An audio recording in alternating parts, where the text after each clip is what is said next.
Hello বন্ধুরা, আজকে একটি নতুন টপিক নিয়ে এসেছি, যেটা হচ্ছে স্প্রে ডাম্প বা ব্যাটারি ডাম্প। এর প্রবলেমটা হচ্ছে ইঁদুর ভেতরে ঢুকে গিয়ে সব কিছু কেটে দিয়েছে। এর নতুনভাবে কিভাবে ওয়্যারিং করা হবে বা কীভাবে পুরনো ওয়্যারিং হাটানো হবে সেটাই আপনাদের জানানো।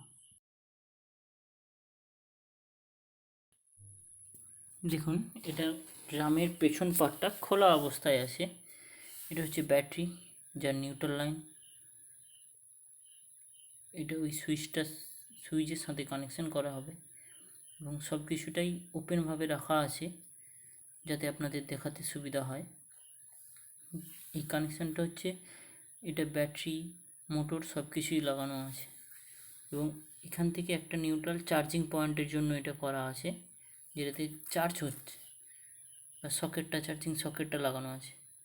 এটা হচ্ছে প্লাস লাইন, এই সামনে থাকবে মিটার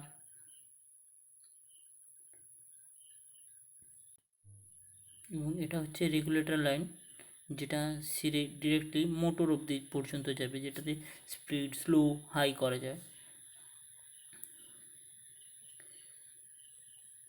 এরপর হচ্ছে এটা মিটারের কানেকশান, যেটাতে আপনার ইন্ডিকেট করবে চার্জ হচ্ছে কি না, মোটর চলছে কি না, গ্রিন লাইট।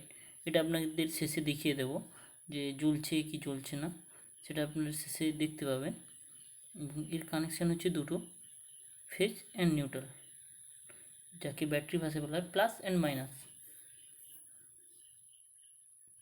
এটা হচ্ছে এর ভেতরের পার্ট, পুরো ওয়্যারিং নেই, যাকে বলা যায় ইঁদুর কেটে দিয়েছে। এই দেখুন, আপনাদের সুবিধার্থে আমি ভিডিওটা ছোট করার জন্য এটা কানেকশান করে রেখেছি।